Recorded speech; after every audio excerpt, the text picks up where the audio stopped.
இந்த திட்டங்கள் நிறைவேறுகின்ற பொழுது உண்மையிலே மாண்புமிகு தமிழக முதல்வர் அவர்கள் ஆட்சி பொறுப்பில் இருக்கின்ற போதெல்லாம் தான் இந்த வடசென்னை வளர்ச்சி அடைகின்றது. குறிப்பாக அவர் சென்னை பெருநகரத்தின் மேயராக இருந்தபோதுதான் சென்னையுடைய போக்குவரத்து நெரிசலுக்கு 10 பாலங்களை கொண்டு வந்தார். தற்போது வடசென்னை வளர்ச்சி திட்டத்திற்கு 218 பணிகள் 4378 கோடி ரூபாய் செலவில் மேற்கொள்ளப்பட்டு வருகின்றன. இந்த பணிகள் நிறைவடைகின்ற போது நிச்சயமாக வடசென்னை பகுதி மக்களுடைய வாழ்வாதாரம், அடிப்படை தேவைகள் முழுமையாக நிறைவு பெறும் என்பதை மகிழ்ச்சியோடு தெரிவித்துக் கொள்கிறோம்.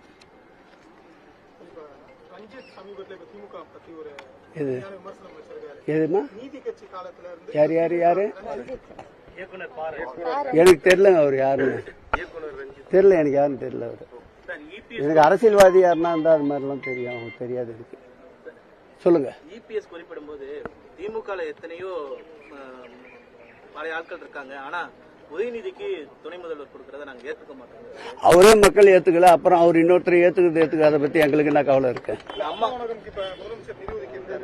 அம்மா உணவகத்தை அவர்கள் காலத்திலேயே பட்டுப்போக செய்திருந்த ஒரு திட்டம். அந்த பட்டுப்போய் கெட்டுப்போய் விடக்கூடாது என்பதற்காக மாண்புமிகு முதலமைச்சர் அவர்கள் அதை கையிலே எடுத்ததற்கு அவர் வரவேற்பு சொல்ல வேண்டும், பாராட்ட வேண்டும். அதை விட்டுவிட்டு வஞ்சக எண்ணத்தோடு, குறுகிய புத்தியோடு அதை விமர்சனம் செய்வதை நாட்டு மக்களும் ஏற்றுக்கொள்ள மாட்டார்கள். அவர் கட்சியை சார்ந்த தொண்டர்களே ஏற்றுக்கொள்ள மாட்டார்கள். எங்கள் முதல்வரை பொறுத்த அளவில் வசைப்பாடுபவர்களையும் வாழ்த்துகின்ற அளவிற்கு மக்கள் பணியை மேற்கொள்ளப்படுபவர். எதிரியாக இருந்தாலும் துரோகிகளாக இருந்தாலும் கருணை உள்ளத்தோடு ஏற்றுக்கொள்ளப்படுபவர். இயேசு போல அனைவரையும் சமமாக மன்னிக்கின்ற குணம் கொண்டவர் எங்கள் முதல்வர் என்பதற்கு இந்த அம்மா உணவக திட்ட மேம்பாட்டு பணிகளே ஒரு காரணம்.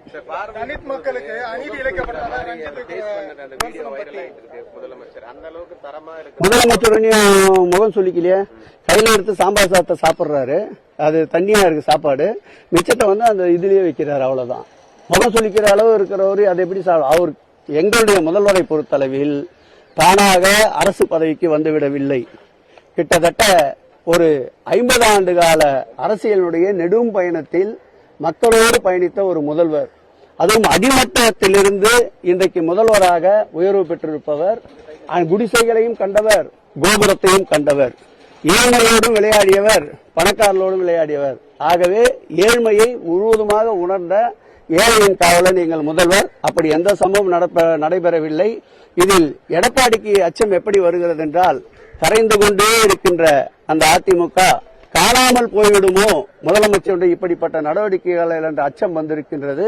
எங்கள் பணி மக்கள் பணி, அது தொடரும்.